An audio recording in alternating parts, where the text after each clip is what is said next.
Hello दोस्तों। ये question है JEE 22 का। क्वेश्चन बोल रहा है a parallel beam of light is allowed to fall on a transparent spherical globe of diameter 30 centimetre. Globe है, स्फेरिकल ग्लोब है जो कि ट्रांसपेरेंट है, जो उसका डायमीटर दिया गया है वो 30 सेंटीमीटर है और रिफ्रैक्टिव इंडेक्स कितना दिया गया है 1.5 इसका दिया गया। बोल रहा है जो फाइनल कवरेज होगा लाइट का, जो जहाँ फाइनल बीम बनेगी दोनों सरफेस के रिफ्लेक्शन के बाद, वो सेंटर से कितनी दूरी में रहेगी वो भी में आंसर देना है। ठीक है, तो इसका सोल्यूशन हम देखते हैं। अभी पहले हम डायग्राम बना लेते हैं। ठीक है, समझ लेते हैं कि ये क्या है। एक सर्कल है। ठीक, तो यहाँ से ये इसको थोड़ा साइड में कर देते हैं।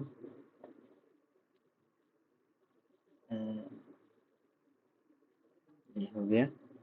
क्या बोल रहा है, पैरेलल बीम ऑफ लाइट आ रही। ठीक है, हम समझ लिए यहाँ से लाइट आ रही है, यहाँ से लाइट आ रही है। ठीक है, तो पहले तो क्या होगा, ये जो सरफेस है, पहला सरफेस अगर हम यहाँ से इसका देखते हैं, ये सरफेस और दूसरा सरफेस ये हो गया। ठीक है, पहला रिफ्लेक्शन होगा, कितना दूरी में बनेगा वो हम देख लेंगे, और फिर उसके बाद दूसरा रिफ्लेक्शन ये सेकंड सरफेस। तो पहला सरफेस ये हो गया, दूसरा सरफेस ये हो गया। ठीक है, यहाँ सेंटर हो गया।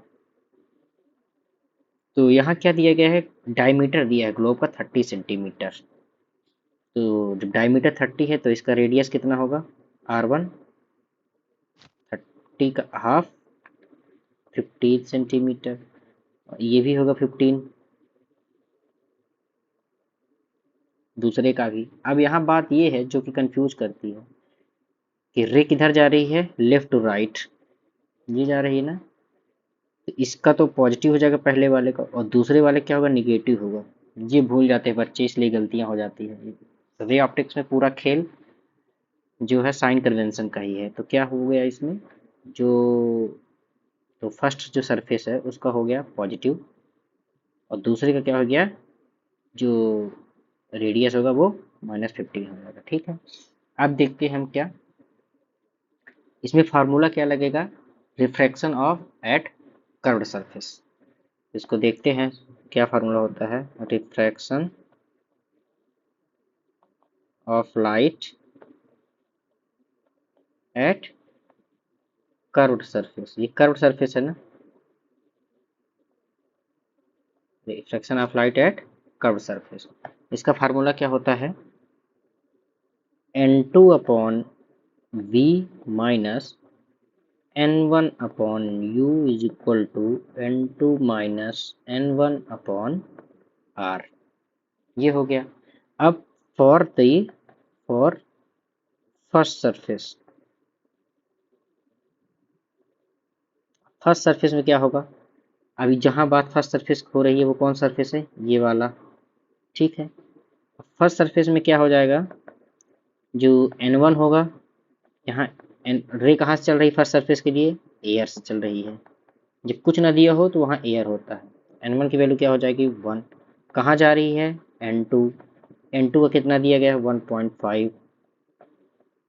ठीक है, और फिर क्या दिया गया है r, सरफेस का रेडियस कितना दिया गया है 15, जो कि प्लस 15 सेंटीमीटर इतना दिया गया है। अब u क्या दिया गया है, इन्फिनिटी से आ रही रेज पैरेलल है तो इन्फिनिटी से आ रही है। u कितना है इन्फिनिटी, फार्मूला में ये वाले फार्मूला पे लगा देंगे हम। तो n2 क्या हो जाएगा 1.5 अपॉन v। v हमको निकालना है कि इसका इमेज कहाँ बनेगा, सरफेस में रिफ्लेक्शन के बाद कहाँ कौन साइड होगा इमेज। तो minus n1 upon infinity is equal to n2 कितना है 1.5, n1 कितना है 1 अपॉन r कितना है 15। ये आ जाएगा 1.5 upon v is equal to 0.5 upon 15, यही होगा। तो वी की वैल्यू कितना आ जाएगी, 1.5 इंटू 15 अपॉन 0.5, ये 3 से कट 5 से कट जाएगा, तो वी की वैल्यू आ गई +45। अब यहाँ एक चीज़ और है, अभी भी वैल्यू +45 तो आ गई, लेकिन कहाँ से 45 प्लस लेना है, +45 कहाँ से लेना है, सेंटर, कहीं लोग कन्फ्यूज होंगे, सेंटर से लेना है कि यहाँ से लेना है कि फर्स्ट सरफेस से लेना है। जो भी डिस्टेंस जिस केस में हो रहा है, यानी फर्स्ट सरफेस में है तो फर्स्ट सरफेस का जो पोल है वहाँ से ये 45 सेंटीमीटर प्लस डायरेक्शन में, मतलब राइट साइड में, क्योंकि रे लेफ्ट से आ रही है, राइट की ओर जा रही है, तो हम भी राइट की ओर जाएंगे।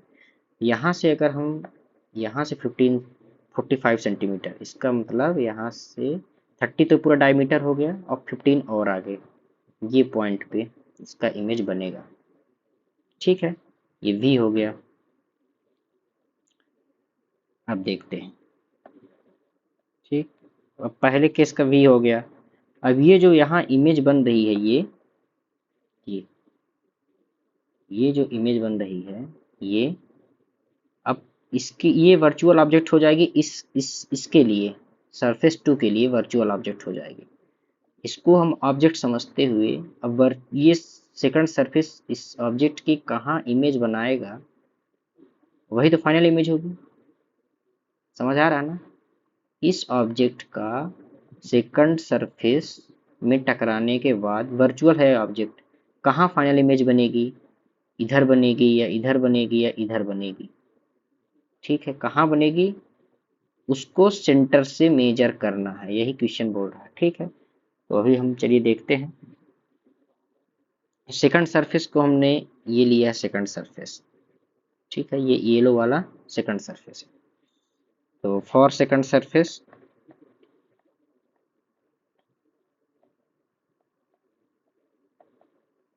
अब सेकंड सरफेस के लिए डेटा क्या क्या है हमें ही ढूंढना पड़ेगा। तो सेकंड सरफेस के लिए n1 क्या होगा, n1 क्या होगा, अब रे सेकंड सरफेस में कहाँ से आ रही है, इसी ग्लास से। ठीक है, तो n1 क्या हो जाएगा 1, n1 हो जाएगा ग्लास का मतलब 1.5, और n2 कहाँ जा रही है, रे बाहर निकलेगी, तो n2 की वैल्यू कितना हो जाएगी 1। u कितना हो जाएगा, अब देखिए u जो हम डिसाइड करेंगे वो इस पोल से डिसाइड करेंगे, यहाँ से कितना हो जाएगा ये +15, है ना, u की वैल्यू कितना आ जाएगी +15। r की वैल्यू, अब देखिए इस सरफेस से इस जो ये सेकंड सरफेस है उससे r की वैल्यू -15 आएगी। ठीक है, ये हो गया। अब फिर फार्मूला रख देंगे, क्या हो जाएगा n2 अपॉन वी, n2 कितना दिया गया है 1 अपॉन वी डैश बोल देते हैं इसको, चलो, माइनस n1 कितना दिया गया 1.5 अपॉन यू डैश बोल देते हैं, यू डैश कितना है 15, 15 है ना, इज इक्वल टू n2 कितना है 1 माइनस n1 1.5 अपॉन r कितना है -15। इसको फिर सॉल्व कर लेंगे तो 1 upon v dash is equal to ये कितना हो जाएगा -0.5 अपॉन -15 प्लस 1/10।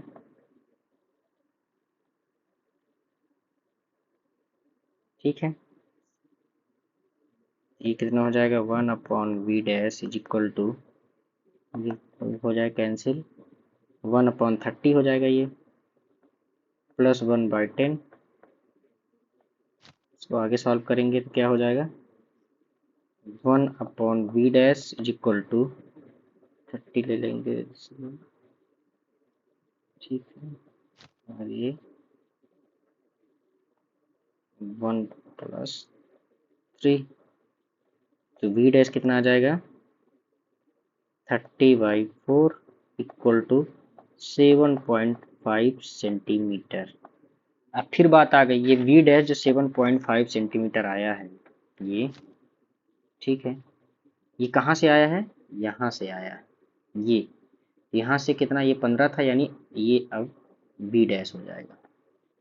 ठीक है, समझ आया, और अंदर आ गया तो वी डैश। अब देखते हैं तो सेंटर से कितना, फ्रॉम सेंटर बोल रहा ना, from the centre of the globe.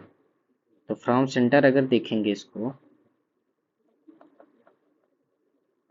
From centre से अगर देखेंगे इसको, तो 15 तो ये हो गया, रेडियस कितना हो जाएगा 15 प्लस 7.5, ठीक है, कितना हो जाएगा ये 22.5 सेंटीमीटर। लेकिन ये क्या बोल रहा है, एमएम में चाहिए, बदल देंगे इसको, और क्या लिख सकते हैं इसको हम